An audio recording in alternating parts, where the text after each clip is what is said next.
Happy Super Bowl, Kevin. And also by Happy Super Bowl, I mean Happy Super Bowl a week ago? Yeah. A little more than that. By the time this airs, it'll be about a week. Depending on when you're listening to this. Mm-hmm. It's relevant, though, because Kevin and I normally drink whiskey, as our theme song, which you'll hear momentarily, points out. But today... we're calling attention to it. Okay. Super Bowl Sunday celebration stuff, a.k.a. I have a lot of beer left in my fridge, so cheers, Kevin. Oh, cheers. We got a Super Bowl, which meant we had Super Bowl TV spots for movies, didn't we? Oh my God, so many of them. And as we do per tradition, we're going to rank them. Mm-hmm. And that's my favorite thing, is just to rank movie stuff. Absolutely, yeah, no. If there's one thing you can count on nerds for, it's lists, and we have those for you. In abundancy. We do also have a couple of trailer reviews. A Ted-bundancy. He was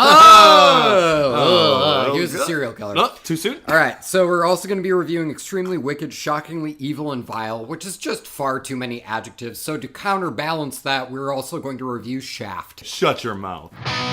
You can't haul your stuff without a trailer hitch. Trailer hitch.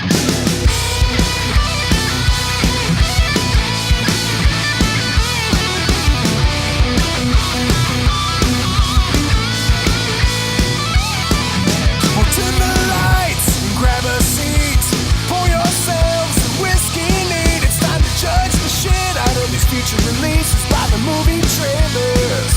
We're trailer hits. This movie might totally suck, but the whiskey sure is going down fine. Yeah, we're trailer hits. I really like this, having a tradition. Every year, right around February, we always rank the Super Bowl spots.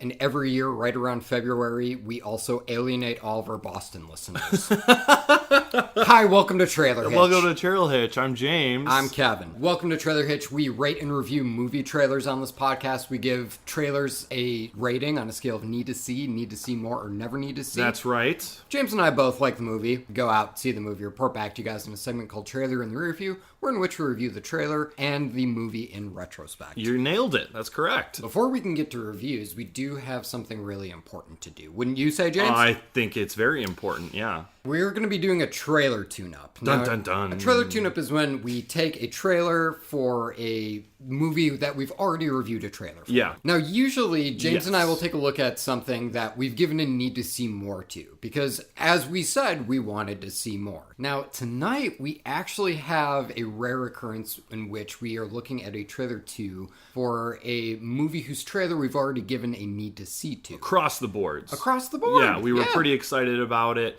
Let's just say I have things to say about this new one. And I have things to say about this too, yes. Great.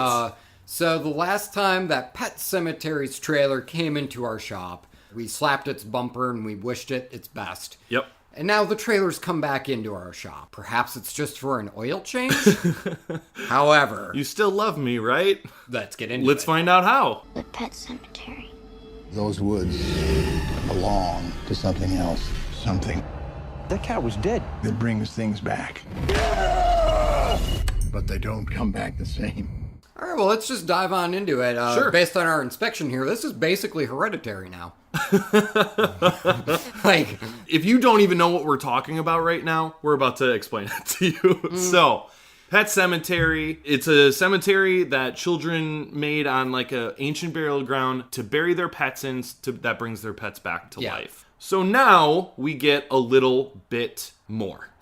Now, listener, why did Kevin bring up Hereditary, you might ask? Well, Kevin here is going to explain why for you. I hope you were asking it, because I'm about to answer right now. The little girl dies! Hey, sorry, hang on, let me take a sip here. What? That was the worst spit take. I have to clean that.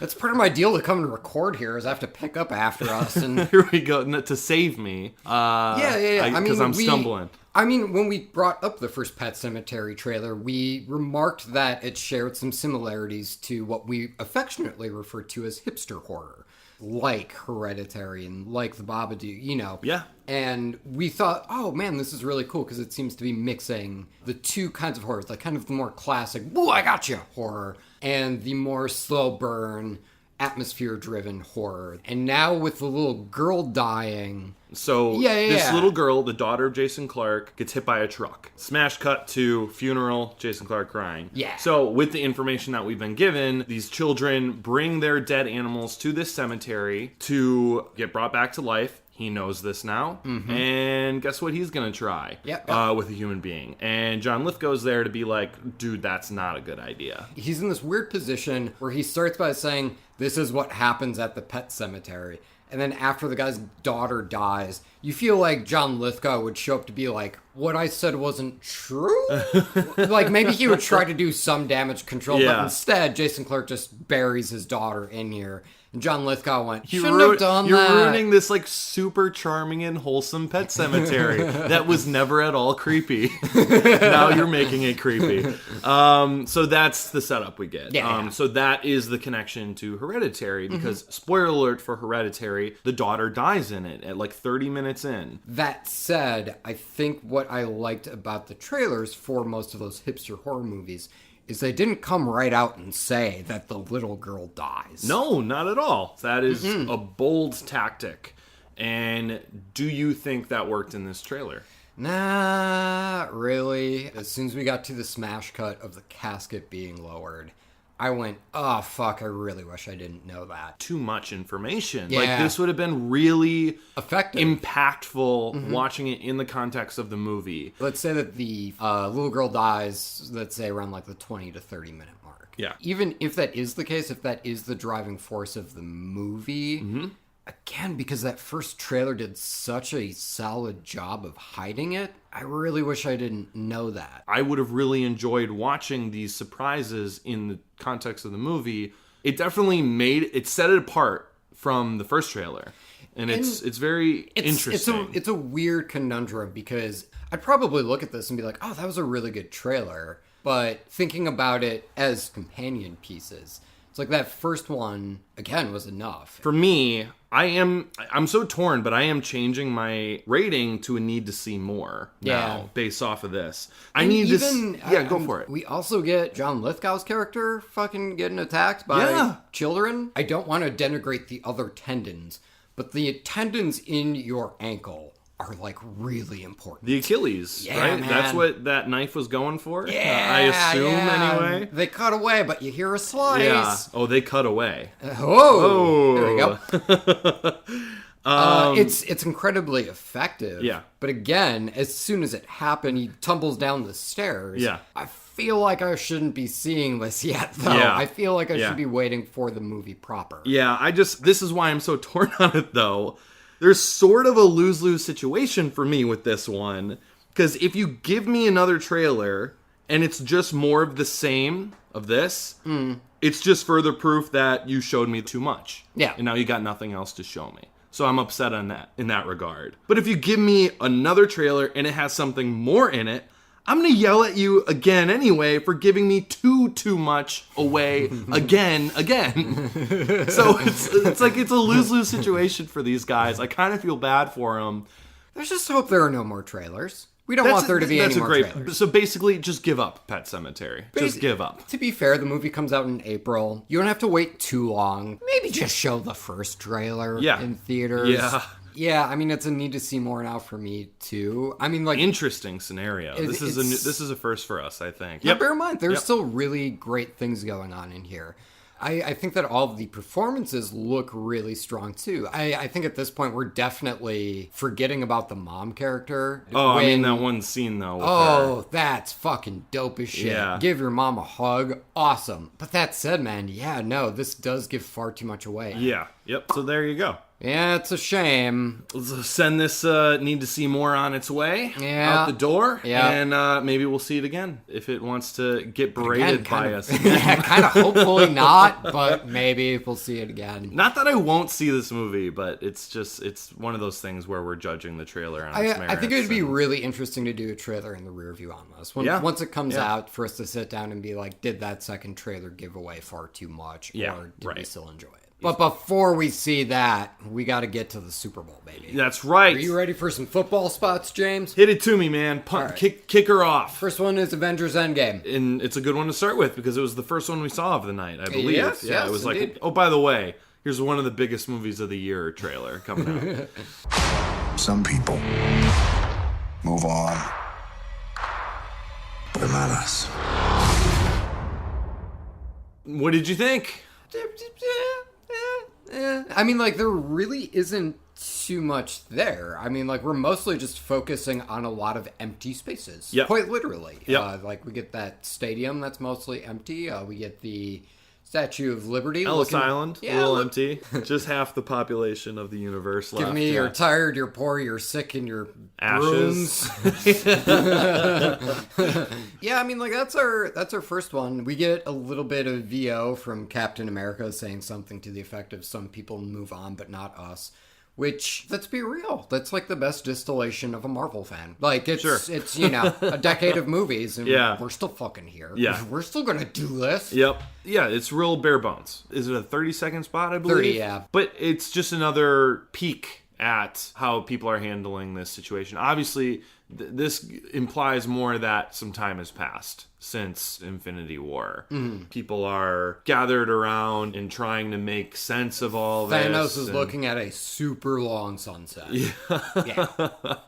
I liked it, but there's not much you can pull from it. Definitely, yeah. It is for excitement and just to, like, see more stuff from it. It's still keeping with the tone of things are bad, but Yep. there's a group of people that might try and help. Yeah, and it's like, well, I assumed so. I would Yeah. have to hope so.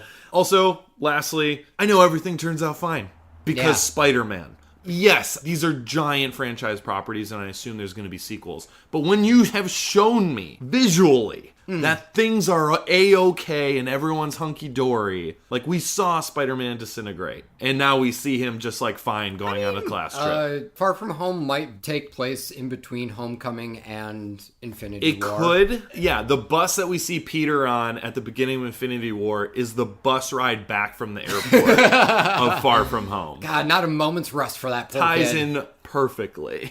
Anyway, we all know everything turns out fine because of Spider-Man. Anyway. God, I what has did- Marvel done to you? I don't know. It's Even at the point where you're getting jaded it's by all this. turned me bleak. As bleak as their vision of this Earth. of this movie. Yeah. Yeah, no. All right, well, let's start talking about them. Let's start talking about us, shall we? You people. It's us. Context. Irrelevant, I should say. For this teaser. Absolutely. Or life in general. I mean, for the teaser. But we gotta keep this on the teasers. Sure, Our yeah, let's philosophy focus. podcast will be dropping in We'll 2020. focus on that, yeah. Again, we haven't really been given too much more context in terms of who are the Shadow family that is following our protagonists around. Just a reminder, this is the Jordan Peele follow-up film. Yeah. to Get Out. We rated the first trailer Yeah, quite so- highly. but- I mean, like, this one's about a minute long, but the imagery still fucking rules. I mean, It's all there, yeah. I think something that I really stuck out to me, and it was in the first trailer too, was them walking on the beach and getting their long shadows as you see them walking, kind of already foreshadowing the duality nature that's going to happen throughout the rest of the movie. It's really good. I'm sorry if I'm excited. Show me more gore and scissors, Kevin. There was That's what plenty yeah. of that too. You know what? This teaser had everything for everyone. Mm-hmm. Unless the horror films aren't your bag, then it's probably not for you. guess So not, I yeah. take it back instantly. But it focused on a lot of stuff that we were already familiar with. It felt like a lot of recycled shots, but in a different order. In a very interesting Some better- montagey order. Yeah, some better lighting too. I mean, when we get the Shadow family, Is that what we're calling him now? Shadow that's Family? what I'm just going to refer Because to of them the as. duality of Yeah, if you morality. think about it, the and- shadows that you see on the beach are Yes. like the family who are their shadows. Okay. Where, you where does, get it? Where does the frisbee come into place here? Well, I mean, that was red, whereas the circle that it was on was blue. So Yes. that kind of shows like The it's duality similar. of There's the duality morality going on of there. the color wheel. And they're I- opposite ends of the color wheel. too. You're right. When you're Huh? right, you're right. I can get some criticism in here, baby.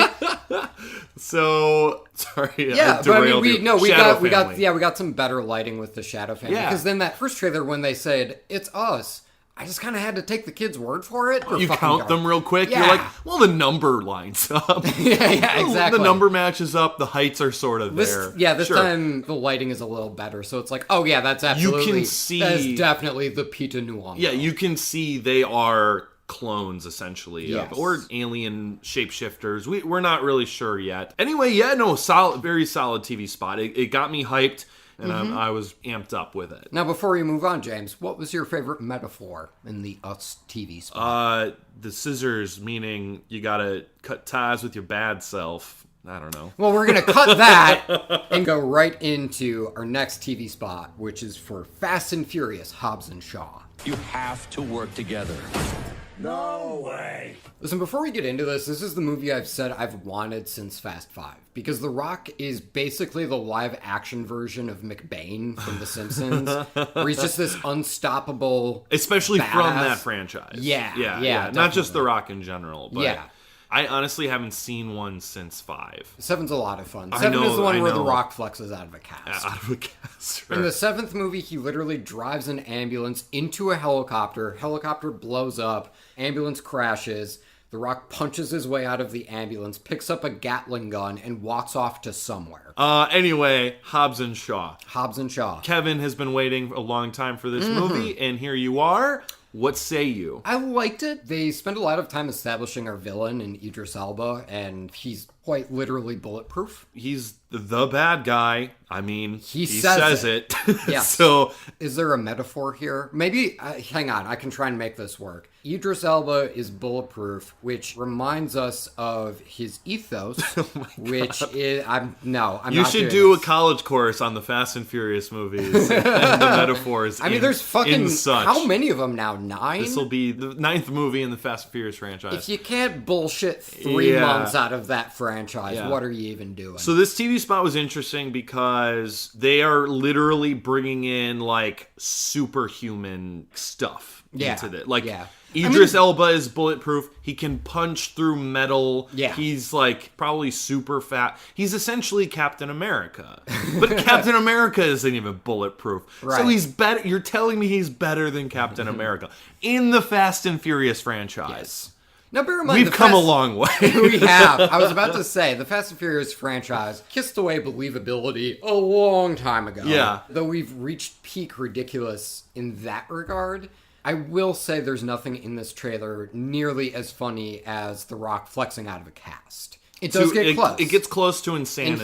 And here's where it gets good, is that last bit with... The elevator. Yes, Oh, it's exactly. perfect. The TV spot is really all about the yin and yang of The Rock and Jason Statham. You know, the opposing forces going at it that you know eventually they're going to get along and get the job done. So the whole trailer is all just the butting heads thing, though. Why they won't work good together.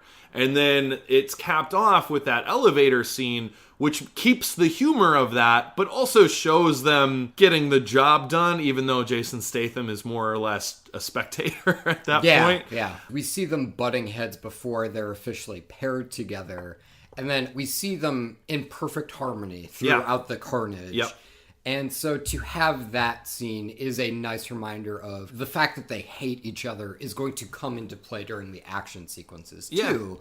And that's really promising. The song does a great job of setting the tone, too. Why can't we be friends? Yeah. It's tongue-in-cheek. It's really, like, this is going to be a fun time. It's going to be action. It's going to be adventure, but you're going to have fun.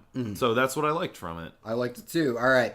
Now, on to something we may or may not have liked. I'm on the edge of my seat, Kevin. You are going to want to sit back and let the bar do most of the work, because this is Wonder Park. Operation Wonder Park is a go! You know, I'm just going to come right out and say it. I'm pretty sure I was in the bathroom when the spot premiered, and I don't regret it. I remember this TV spot starting and me going, oh, it's that one thing. And then I went to the kitchen to get another beer. I'm pretty sure that's what happened for me. But for our podcast, because we're professionals, Yeah, we're going to look at this. we sat down and we looked at it, and we're going to review it. Did you know of this movie I did at not. all? I have seen a trailer for this already, full-length trailer, so I kind of already had the knowledge. Once it started, I kind of knew what I was in for already, which is why I left. So let's talk about that. Yeah. I mean, it's definitely contriving any way imaginable to make a bunch of, like, crazy theme park rides. It's this is for kids. Bold choice to spend the money on a Super Bowl spot for this. Like, I don't know how many kids are watching the Super Bowl. I know I barely cared when I was that age. Unless the Packers were in it, and then I was told I cared. And then eventually that grew on me. That is exactly how football fandom happens in Wisconsin, by the way. It's very much forced on you until it's just like, well, I guess I like this now. I guess this is just ingrained in me. Yeah. It's a lot like Christianity. And I'm upset when it goes poorly. This is really not healthy. Anyway, so Wonder Park. A little girl dreams of putting together an amusement park. She thinks of rides, she thinks of attractions, and those dreams and plans are somehow manifested in the forest or wilderness somewhere. Somehow, yes. Magic. guess. I'm telling you, it's going to be Is magic. it? Okay. It's either magic or she's crazy and it's all in her imagination, in which case she needs help. If they pulled a Life of Pi Yeah. on us and it turned out that she was just like in the woods swinging on a tree for 4 days straight, delirious from Or dehydration. it's just like Return to Oz and she's like getting electrotherapy to Oh just my be God. like, you're not on a roller coaster right now. This went real dark. Okay, so anyway, it's not that dark. It's very nice and pleasant, and it looks like a fun family-friendly film. A lot of people getting bit in butts and... This had everything you want in a trailer. It had a setup, it had fun characters, imagination and fun and humor. Especially looking at who the demographic is for, it's just not for me. I'm more of a mind of like, oh hey, in our setup we get the parents in here who are like really nice and encouraging. Yeah, I liked And that part. I thought that was really sweet. And then evidently they're just like cool with her fucking off into the woods for multiple days on end. These parents are all barking no bite. yeah. We're really nice and supportive. Yeah. Where is she? I don't care. I don't know, we did our job. We told her she could do anything she wants. Millennials. Hopefully she won't get eaten by a bear. Okay. Yeah, that's pretty much all I got for that one, though. Yeah, all right. Let's stop battling with the logic of this and go into Alita Battle Angel. Amen. Destroyed the girl called Alita. All right. Do you want sci-fi action? Do you Give want me it. Do you want an evil Mahershala Ali? Lay it on me. Do you want robots? Okay. If you don't want those three things, we're really sorry. We're going to try and make this quick because that's all this TV spot has. Yeah. It's robots. It's fighting. CGI. A lot of CGI. Big eyes. Huge and, eyes.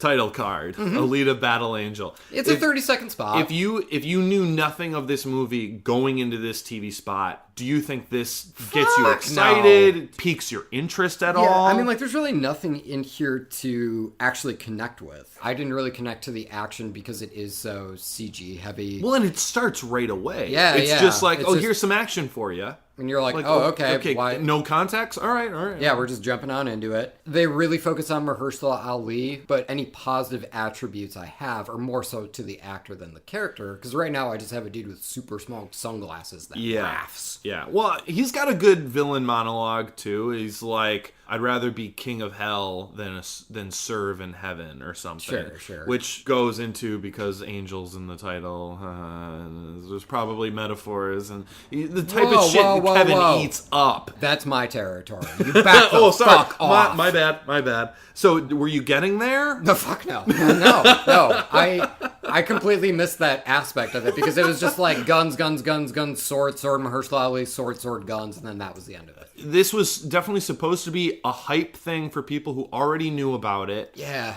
Which I did, but it didn't even hype me up more. Not really, yeah. And again, it's serviceable. It's just, we're not really given any context for it. To me, this TV spot would be like the equivalent of you're at a grocery store and a 15-year-old walks up to you and is like, hey, I got a C+ in math. Be like, fine. Cool. Yeah. Good job. Exactly. Yeah. It's I don't know what your benchmarker is. Maybe that's worse for you or better for you, but I'm going to go with good.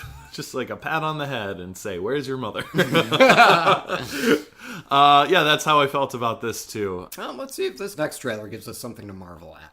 This is Captain Marvel. Higher, further, faster, baby. All right, the Marvelous Miss Danvers is in another trailer. I'm going to be real. This is probably my favorite spot. Okay, sorry, I cut you off. Continue. I'm just saying the action, I think, is really well done. I think the editing is really, really good. Yeah. They do a lot of really great cross-cutting between her spinning as a fighter pilot, her spinning as a superhero. I mean, sure, her character still seems to have the personality of a shoe, but at the same time, I can at least get behind some of the excitement that this is meant to elicit of, hey, here's this really cool superhero. We get way more energy from her character from the opening of this TV spot than I think we have in the past trailers, which is very much like... Yeah. I mean, at the same time, higher, it's still faster, stronger, baby. I liked that moment. At the same time, it's still not a lot of energy. I mean, there's a good, 4-second pause before she just sort of, mumbles it out. But I don't know. I thought it was about the same amount of energy as, any given person from Top Gun, which I think it's supposed to be, emulating a little bit. Sure. She just, to be honest, she just doesn't get a lot to say in these trailers or TV spots. So the small portions that she does get to talk, it's usually for a moment that's supposed to be badass. Out of context, badassness just a handful of times comes across as wooden, maybe. So, and I think that's where all of our criticisms have been coming from. Not all of mine. Well, sure. The lack of 90s era decade they gave representation. Them to you in the second one. Let's move on. They did, and that's why with this one I was disappointed that they didn't have just a little bit of that. It's fucking 30 seconds. Look, here's the deal. Yes, so I mean, a lot of our criticisms can be stemmed from the fact that they really haven't given her much to say, and the few things that she has been given to say are really bland, generic action lines. Yeah. That said, I did think that this was an effective TV spot. Yeah, I did too. I liked it. Let's put a pause on this story. Get on into Toy Story 4. Oh, to infinity and my foot! Boom! Wonder Park thought they could just stroll in and be the only movie about theme parks, huh? Well, fuck you, says Pixar. Here's Toy Story 4. Here's some more amusement for you. Yes. It's not like we have a lot of context given for this, but we see Woody at an amusement park asking where Buzz is. We hard cut to him being strapped to a prize board at a carnival for game. A carnival. Woody's talking to Bo Peep. It's Buzz being trapped in the carnival game, getting razzed by the Key and Peele stuffed animals. Yeah. What, you think you're just going to stroll in here and be top dog prize? I don't think so, hotshot, and kick him in the head. That's the entirety of the TV spots, yes. Yep. Just looking at it from the breadth of all the other marketing so far, we're given some context as to what Key and Peele were doing in that one random teaser. It wasn't just a weird cross promotion. They have roles in this movie. They do have roles in the movie. I don't know. I mean, that hard cut to Buzz being strapped to the prize board got a laugh out of me. Yep, that was good. As far as the Key and Peele material goes, it definitely feels like a PG version of their usual material, which is the polar opposite of that. And it didn't entirely play for me. Nah. The only part that played really is Buzz shutting his foot in his helmet. Which it feels like it takes a really long time. This is a 30-second spot, right? And I'd say a good 5 to 10. It feels like it takes forever to get to the only part of the thing that I thought was good. I was really unimpressed with this. As the first...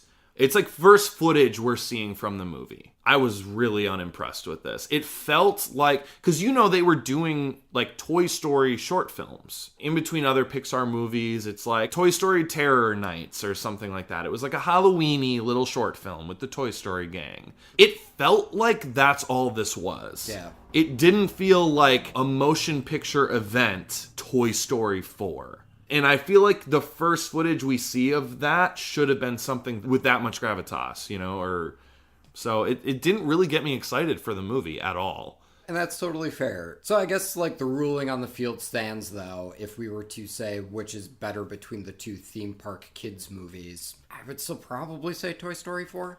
Well, we're not ranking yet, Kevin, so maybe let's move along. We had such a natural... We have one more movie to talk about. We do have one more movie to talk about. Yeah. But... there's a caveat there. From that... Or 4 caveats. There are precisely 4 caveats, James. The next movie we're going to be talking about is Scary Stories to Tell in the Dark, which is an anthology movie. And because of that, we have 4 separate spots representing different stories within this anthology. We have a challenge on the field. There are 4 Super Bowl memorable spots Yep. for Scary Stories to Tell in the Dark. That's right. So we're going to do our first ever booth review. Review. We are going to go through each of these spots. Then we are going to rank these separately. So we're going to be ranking Scary Stories to Tell in the Dark as one amongst all the other films. But within it, what say you, Kevin? What are your favorite ones? Should we go through them real quick, though? Let's go through them real quick. What's the first one? All right, first one we got Big Toe.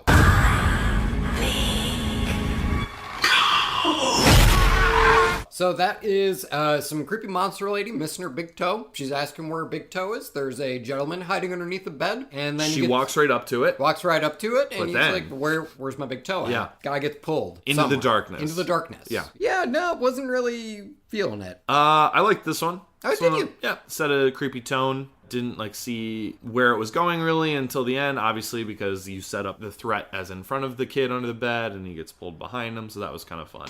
Should we talk about the next one? We can talk about the next one. This is Jangly Man. We're next.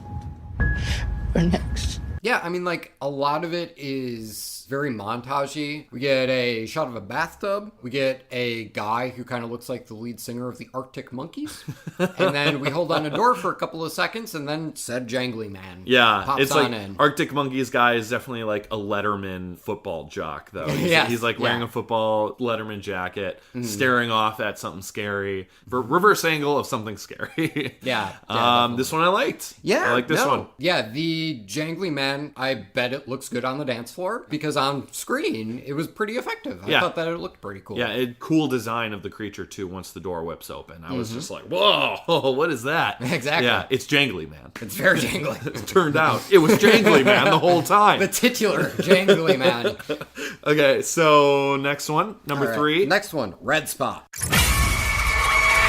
So this is a lady who kind of looks like the generic good ship lollipop sort of gal. Walks up Poodle to skirt type Yeah, stuff yeah, from the definitely. 50s, if this were in the 50s. If this were. Yeah. Walks up to a mirror. She's got what appears to be a zit, and there seems to be something sticking out of it. As she touches it, that thing poking out wiggles, and then she freaks out, and that's that. And then I I freak should out. note, as I was saying this description, James was just like shrinking and contorting in his seat. I can't stand So- this. So you would say it's effective. I don't like zits and pimples. Just kind of skeeves me out a little bit. Like a potato that has a dimple in it and something is growing out of that dimple makes my skin crawl. Like yeah, no, that's I gross. literally can't stand it. It's gross. So that's kind of like what I think about when I think about zits and pimples and stuff. And then this monstrosity of a visual, just like there's something moving under there, and she screamed, I screamed, we all screamed for this to stop, and then it stopped. And so yeah, yes, it was an effective, scary, upsetting moment for me. I liked it. Yeah. All right, next is the Pale Lady.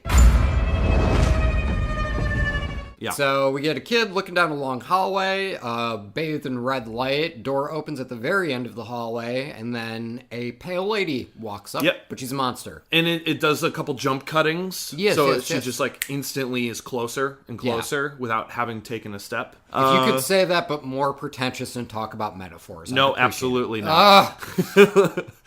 Okay, so that is all for Scary Stories to Tell in the Dark TV spots. Yes. Let's rank these 4. Okay. So what is your least favorite one of them? My number 4 is Big Toe. Big Toe. Yeah. Interesting. Pale Lady all the way as my number 4. Oh, really? Just really nothing. You can't even see the monster that well. It's mostly just the red lighting. That's what it's all about. So, Okay. yeah. My number 3 was Pale Lady. I guess Big Toe just left a lot to be desired for me. I guess Okay. I was just wondering, is the guy under the bed the person who took said Big Toe? If not, why is he getting punished for it? Yeah, my number 3 was Red Spot. Okay. Because that was upsetting for me. And I just don't like thinking about it. All right, well, let's have a fucking cheers to our number 2, Jangly Man. No! Really? We did not match at all. Big Toe is my Really? number 2. My number 2 is Jangly Man. Is Jangly Man. Okay. Had a lot of fun there. Jangly Man is amazing, which is why it was my number 1. It had multiple characters in it. It had a guy being like, we're next. It had dripping water, one of my favorites. It had Arctic Monkeys lead singer guy in a jock jacket. And then it had a horrifying looking monster that like surprised me. That was my favorite one. I dig the fuck out of Red Spot because I liked its aesthetic. I mean, I really liked the good ship lollipop lady. Yeah. And then when you realize, oh, there's something on her face. Oh, there's something under her face. It made a really fun ride over the course of 30 seconds where... Sure. And I really like it. I can't wait to see that in a theater sitting right next to you. I'm probably going to just like put something on my face and be like, oh shit, it's on my face now. Oh, I would not be okay with that. Anyway, let's move on so I don't have to vomit. Okay. Let's rank these, huh? Okay. Yeah, let's do it. Number 8. Number 8. Your least favorite My least of these TV spots. What do you got, Kevin? Yep, my least favorite is Wonder Park. Wonder Park. Okay. My least favorite's Toy Story 4. Wow. It had nothing and it did nothing for me. Even on nostalgia alone, I thought it would be better than Wonder Park. But it wasn't because it didn't even really focus on any nostalgia things. Didn't do it for me, so that was my number 8. Hey, that's fair, man. My number 7 is Alita Battle Angel. Okay, fair. Yeah, very again, fair. why are you telling me you got a C+ at math, kid? My number 7 is Wonder Park. So, okay. Yeah, definitely bottom of the barrel stuff. Great minds. All right, Kevin, your number 6. Is Avengers Endgame. Avengers Endgame, that low. Yeah, didn't do much for you. It just didn't really do much for me because, again, so much of it is B-roll. Yeah. There is a part of me that sort of admires that the marketing has done a really good job of not showing one person getting punched. What's your 6? My number 6 is Alita Battle Angel. Again, I'm just like following in your footsteps of bottom of the barrel stuff here. You are no longer going to do that because my number 5 is Toy Story 4. Okay, yep, there we go. We finally got a big switch up here. Because at the very least, that cutaway to Buzz made me laugh. There is so little fucking context here. Yeah. And I think at this point with the Toy Story 4 marketing so far, I'm just used to it. I would like an official trailer where we can get some semblance of anything. Yeah. Because again, the ending of Toy Story 3, pretty definitive. So and emotional. Yeah. All right, my number 5, Scary Stories to Tell in the Dark. Ooh. So 6, 7, and 8, not interested in those. Okay. 5 through 1, I'm interested in these. Cool. So, Scary Stories to Tell in the Dark, my number 5. I follow in your footsteps now. My number 4 is Scary Stories to Tell in the Dark. Wonderful. Obviously, it's a mixed bag, but that's kind of to be expected with any anthology But they're movie. doing a good job of showing it's an anthology film. Not like Buster Scruggs, the Coen Brothers movie on Netflix, which you don't get that from the trailer. Correct. So this one is going out of its way to be like, this is a collection of stories. It's hard to market that kind of thing. That was your number 4, right? Yeah. My number 4 is Avengers Endgame. So we just shuffled our I really 4th here. enjoyed it a lot more than you did because I just like seeing any footage from it. And I'm just excited to see the conclusion of this 20 movie buildup. It's a little dissuaded for me just because I know everything turns out fine because you showed me it did in Spider-Man. But I digress. What is your number 3? My number 3 is Captain Marvel. Captain Marvel, fantastically, marvelously chosen, because that's also my number 3. We finally got one that cheers that we can agree on, Captain Marvel. I'm excited for this, man. It's colorful. It's not that dreary mess that Avengers Endgame is. Yeah. And at least with this, even though we don't have a lot about her character, the scale that is there is character driven. Yeah. Let's match her from when she was a kid to when she was a fighter pilot to now. Exactly. That was really effective. Number 2, Kevin. My number 2 is Fast and Furious Hobbs and Shaw. Same. Okay, cool. Okay, we're why not? It's exciting. It looks fun. It looks funny. Oh, yeah. All around good time. Oh, yeah. Even though I'm super not caught up on any of those Fast and Furious You really movies. don't have to I be, didn't. though. I got the impression I didn't have to be. No. So, and should we make people wait any longer on our number 1s here? Yes. We should. Yeah, because Hobbs and Shaw now. No, we shouldn't. Us! To us, Kevin. To us. I thought even though it was footage that I feel like we got most of this already in that first trailer, the order of it, the edit, we were able to see a little bit more in terms of the quality and the lighting of everything. I'm just so excited for this. And I don't know any more than I did from that first trailer. That's a way to build my interest, but still not give me too much. Take notes. Take notes, Pet Semetary. You and I had the exact same. I saw it on the tip of your tongue, and I'm like, yes, he gets it. Yep. Okay. Yep. Anyway, so there you go. That's the Super Bowl. That was the Super Bowl. The things that that's the things that mattered. No one else cares about anything else. Nope. I hate the Patriots. Anyway. Fuck 'em. All right. Well, Should we now dive- that we've brought up the Patriots, we should go in next to something that is extremely wicked, shockingly evil, and vile, which is the title of our next trailer. It's a mouthful, man. You're telling me. There are things you don't know that will shock you beyond your worst nightmare. This case is about catching a monster. I wonder whether he did it or not. I'm more popular than Disney World. Did you do these things? Absolutely not. All right, that was the trailer for Extremely Wicked, Shockingly Evil, and Vile. This is directed by Joe Berlinger, written by Michael Werwey, starring Lily Collins, Zac Efron, James Hetfield from Metallica. Okay. Sure. We also have Haley Joel Osment, John Malkovich. Our random shout out, because we here at Trailer Hitch, we like to shout out lesser known cast and crew. I am going to shout out Ali Sarita, who plays Liz's secretary. Hey, Ali, good job, bud. You're in a movie. All right. Yes. So what movie is Ali in? So this is about Ted Bundy, who was an infamous serial killer in America in the 1970s. That's right. One who I really didn't know that much about until recently. So There's a very popular documentary going around. So he was really known for his charisma. He was able to charm anyone in a room and make them cast doubt into what he was capable of doing. yeah. This trailer starts with him wooing his girlfriend. Yeah. Match made in heaven. Everything is beautiful and wonderful. And then all of a sudden, Ted gets pulled over by the cops. And it seems like he's got a duffel bag in the back of his car filled with equipment used for robbing, potentially murdering. Then all of a sudden, these murders kind of happen throughout America. And old Ted gets pinned for it. He maintains his innocence. It's mostly focusing on his girlfriend kind of trying to piece together what is actually going on. Yeah. That said, the movie definitely shines a huge light on his antics and his charm. Now, whether or not the movie is doing it in a way that emboldens him versus more or less like warns us about this kind of person is something that I think we'll be getting into. Let's definitely get into it, because that is the main talking point surrounding this trailer. Yeah. So this trailer came out maybe like 2 weeks ago, and most of the talk was about just that.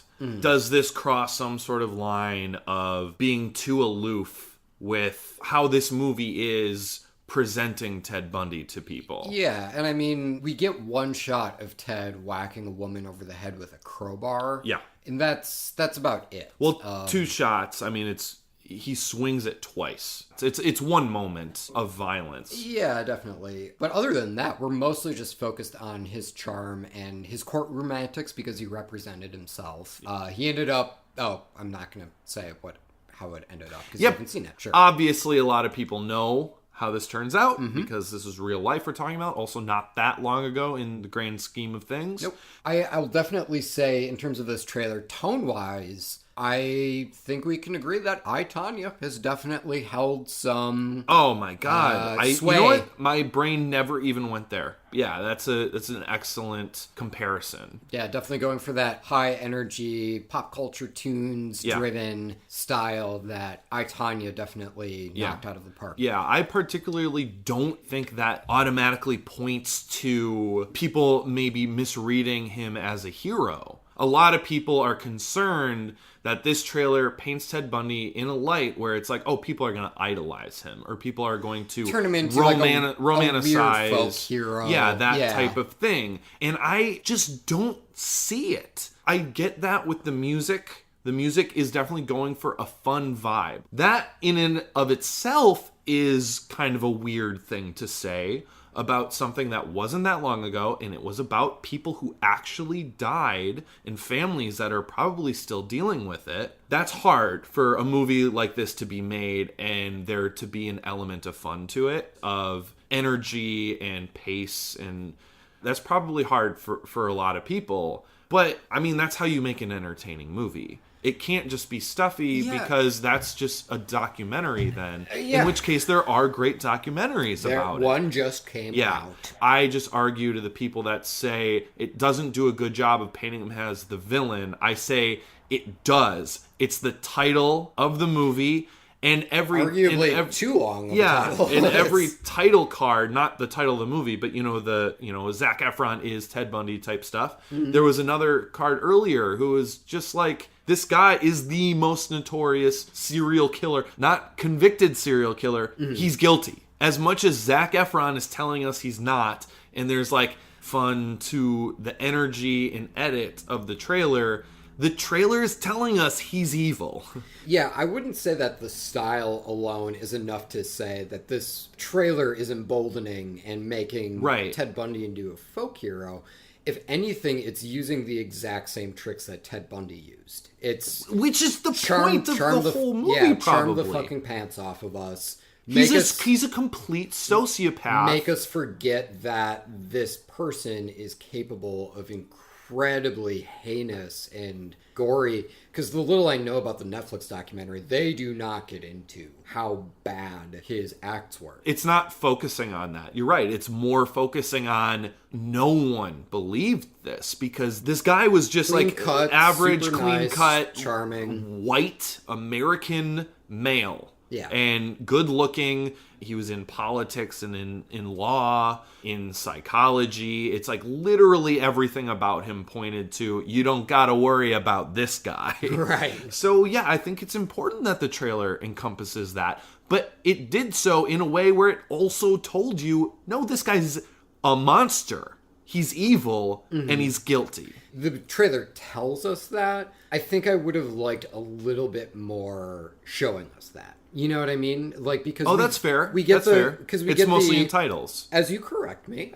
2 shots of a crowbar. He's also dragging the dead body into the woods at the end. He is dragging the body, which isn't a violent act in of itself, but it's the epilogue of a violent act. That is fair. But yeah, since so much of the movie is him trying to charm the pants off of us, I think to get the duality. Do it. Do it. I'll let you do it right now. Let's go. His violence and his charm. Because I think that is what makes Ted Bundy a fascinating figure. I think to make a Ted Bundy project that doesn't carry his charm, that's fucking wrong too. You know, terrible people can be good looking with good jobs and upstanding citizens of their community. Yeah. That is kind of the point here. And yeah, it's just, it's one of those things where I think I would have liked more of him being that extremely wicked, shockingly evil, and vile person, just to have that balance throughout this trailer. Okay. I kind of didn't need it personally, but the general style of it, the I, Tonya vibes that this is throwing at me, that in of itself I don't necessarily find offensive. Yeah. What do you give this one? For me, I would say this is a need to see more. If we're not going to get more of that shockingly evil and... Yep, okay. I had to double check. If we're not getting more of those acts, I think because we start with his girlfriend, once we get to the courtroom stuff, she pretty much disappears, and then it becomes the Ted Bundy show, which I know is what it was in real life. Yeah. But to be fair, if she was kind of our entry point into the movie, it would have been interesting to kind of get her reactions to get us to that point at the end of the trailer where she says, did you actually do this? Yeah. How about you? This is a need to see it for me. I thought it was a really well-made trailer. I didn't really need more violent acts to counteract the charm. I kind of liked the fact that it was mostly the trailer just telling me in words, he's evil. Let's see the face he put on in front of other people. I love the I, Tonya vibe of it, though, too. Like, I think that is really what drove it home. Yeah, I mean, like, I really liked the first music cue. I felt like the second one was just, like, very generic rock. And that's the one that kind of carries through the majority of the trailer. Yeah. And, like, that style of rock song definitely feels like something that's really common in, like, direct-to-DVD movies. I think because that song was the thing that drove it for 70% of the trailer, it ended up getting a little distracting. That's fair. I think that's a fair call. But yeah, this is a need to see it for me. And I think we might be seeing this sooner than later because Netflix officially bought the distribution rights. They're after that Ted Bundy dollar, baby. They are, man. They cornered the market on serial killers, apparently. All right, so that's it for that one. Mm-hmm. Should we get into the cool aspect of the show? Are you talking about a bad mother? Shaft! You know they say that cat Shaft is a bad mother? Shut your mouth.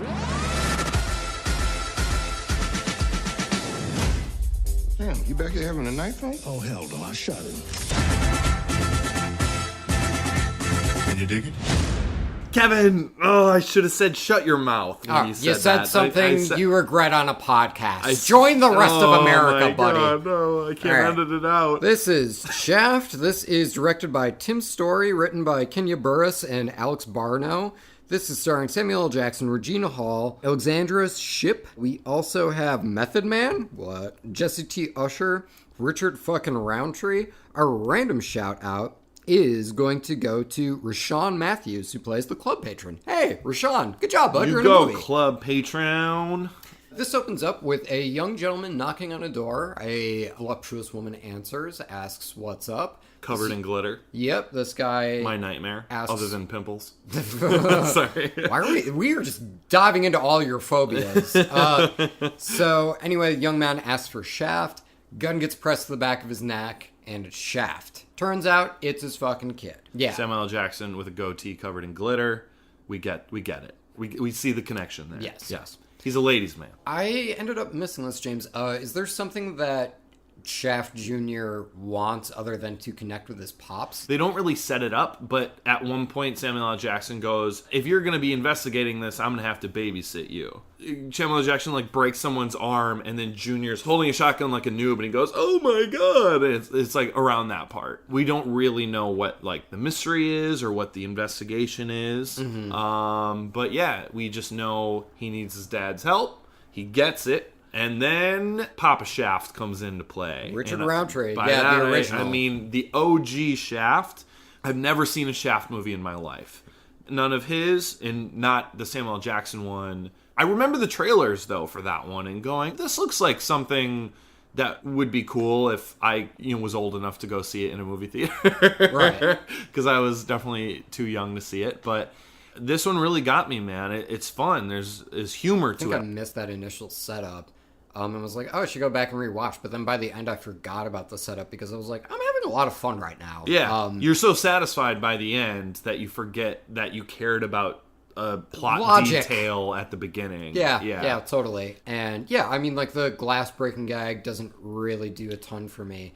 But everything with Richard Roundtree is awesome. Those are all the humors that land. When he just Indiana Jones straight up just pulls out a gun when a guy had a knife and just shoots him. And his reaction to it as he recounts it to Samuel L. Jackson is really funny. Oh yeah, Sam Jackson's like, you back to knives now? He's like, oh no, I shot him. Oh hell no, I shot him.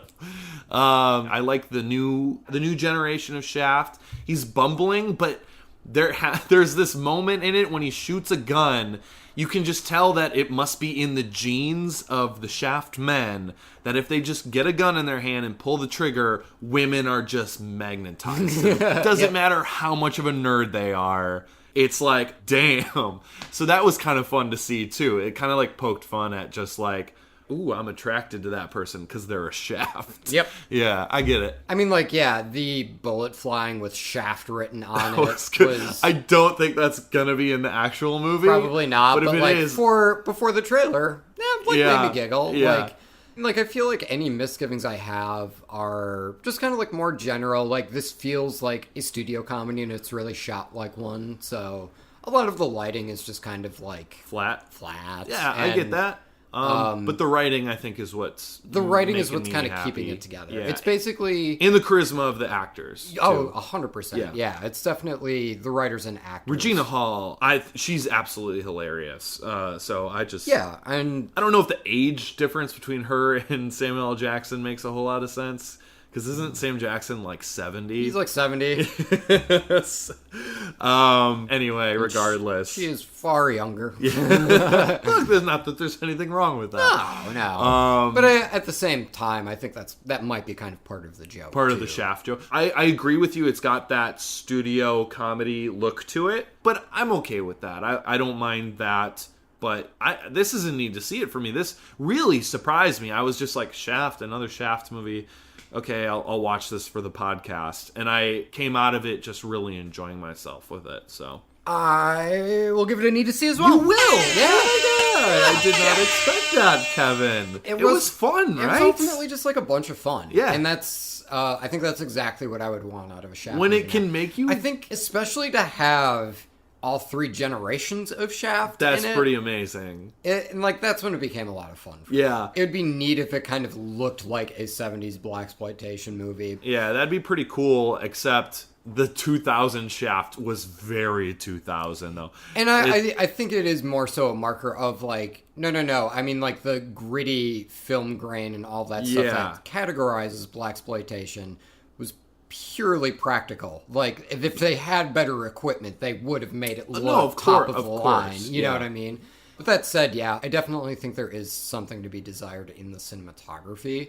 But I mean, like, in terms of the content itself, again, it's a lot of fun. And what do I say about cinematography, Kevin? Not everything has to be Roger fucking Deakins. You know me so well. That's right. Not everything does. You're absolutely correct. It was a pleasant surprise of a trailer, and we got a pleasant surprise of a double need to see here. So that was a pleasant way to end this episode, isn't it? Pleasant, yeah. It almost made me forget that the Super Bowl happened, which... Time heals all wounds, Kevin. Time does heal. Unless the Patriots are in the Super Bowl next year again, in which case I will just give up on everything. Don't even joke about it. If you have a wound that you don't have the time to heal, and you feel like the best way to heal yourself would be to come out and reach out to us, you can do that on Facebook. You can send us a message on there. You can write on our wall. Tell us what ails you. We'll do what we can.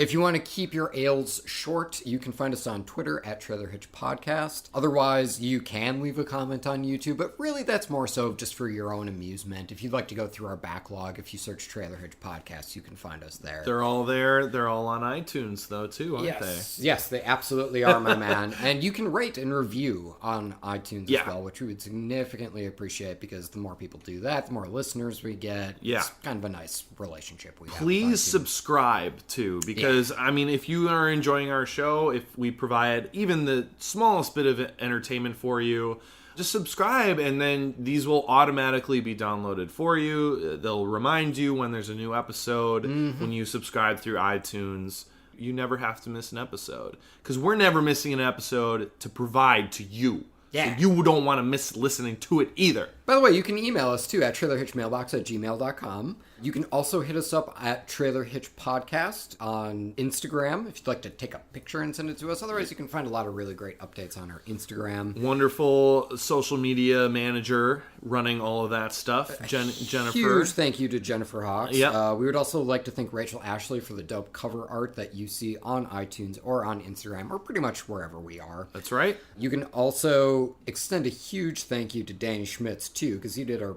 bitchin' intro song. And you can also say thank you to Casey Clowers, who did the amazing outro, which you are going to hear in just a moment. But first, we'd like to say thank you as well. Thank you, everyone. And to all a good night. That felt very... Christmassy? Yeah. Jingle bells. Bye.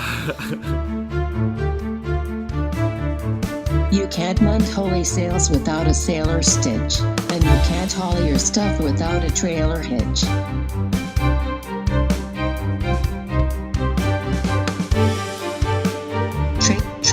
Trailer hitch. Happy Super Bowl, Kevin.